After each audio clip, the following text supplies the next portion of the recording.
está haciendo dos cosas para uno está preparando el terreno para lo cual trata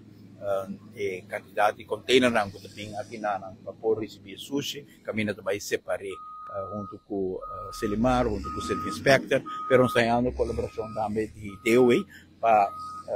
criar terreno de biaha sobre veld de futebol e nós estamos por agora é de fazer duas coisas, caminha com hora que o trabalho terminar, nós por lá veld atrás que por utilizar tem bastante não por utilizar a associação de bombeiros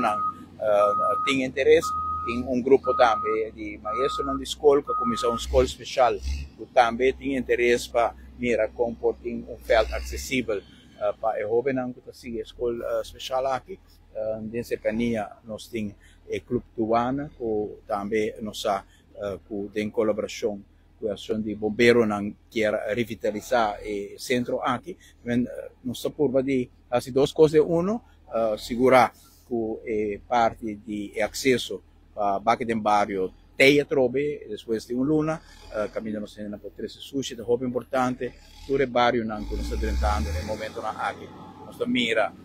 que o cidadão não tem placa para pagar para riba sushi, onde comercialmente não tem que cumprir com certa obrigação financeira e que agora que nós abre porta com essa que é gratuito, para mira, com disciplina tem, se que a nossa comunidade para se limpe, simplesmente